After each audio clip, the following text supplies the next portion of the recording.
제6장에서는 화학 평형에 대한 내용을 공부해 보도록 하겠습니다.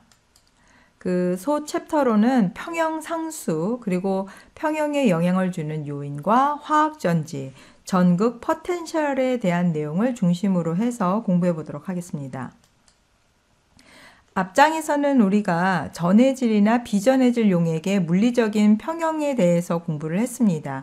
이번 챕터에서는 기체나 응축상에서의 화학 평형에 대해서 공부를 해 보도록 하겠습니다.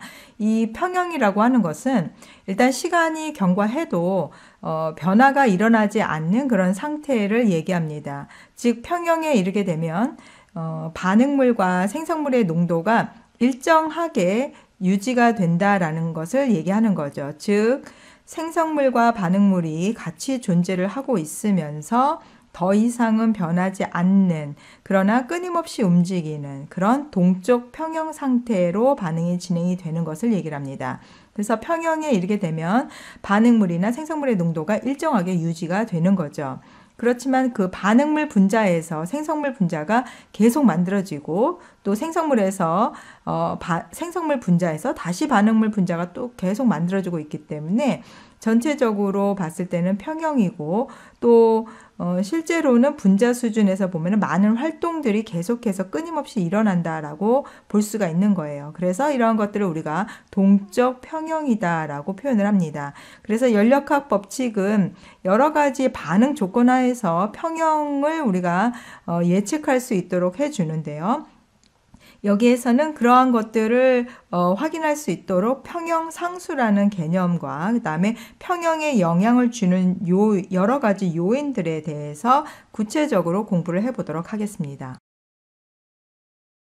자, 이번 절에서는 기체 상태에서 일어나고 있는 반응에 대해서 각 반응 물질들의 농도와 온도를 깁스 에너지 변화와 관련시켜서 어떤 식을 유도해 보도록 할 텐데, 이 경우에는 모든 기체가 일단 이상 기체에 해당이 되는 것만 좀 고려를 해 보도록 하겠습니다.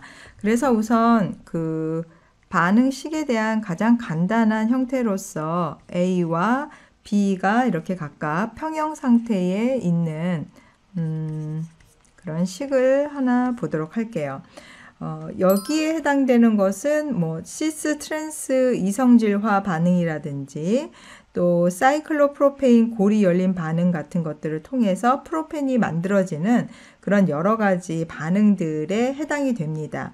그리고 이 반응에서 우리가 반응 진척도라고 하는 그리스 문자로 했을 때 이 싸이에 해당이 되는 이런 문자를 표현을 하는데요. 이게 그리스 문자 싸이에서 싸이로 이렇게 측정될 수가 있습니다. 그래서 아주 작은 소량에 해당이 되는 A가 B로 바뀌게 되면 A의 변화량은 우리가 DNA는 여기에서 A가 반응 물질에 해당이 되기 때문에 그 변화량 부분에서 이 마이너스라고 이제 표현을 할 수가 있고요. 그 다음에 B의 변화량은 생성물에 해당이 되기 때문에 여기에서는 플러스로 부호를 이제 표현을 할 수가 있습니다.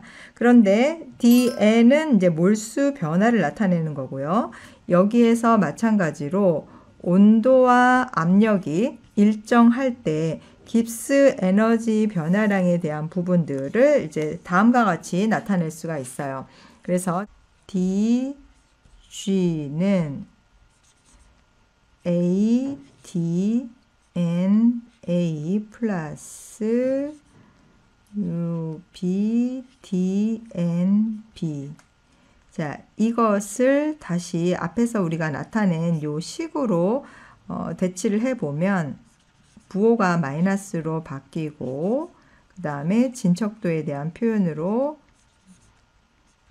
이렇게 나타낼 수가 있습니다. 그러면 이 식을 다시 정리하면 여기는 B가 되겠죠.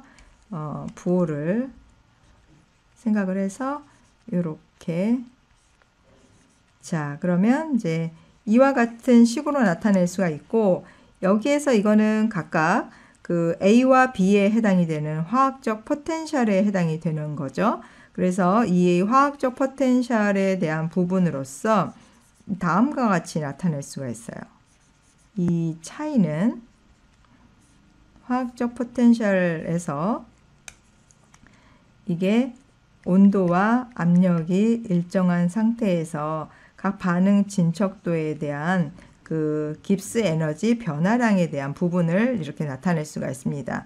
그렇기 때문에 지금 이것은 그 각 반응 몰당 깁스 에너지 변화량에 해당이 되는 델타 G 이 반응식에 해당이 되는 거고, 여기에서 단위는 킬로줄 퍼 몰로 이렇게 나타낼 수가 있는 거죠.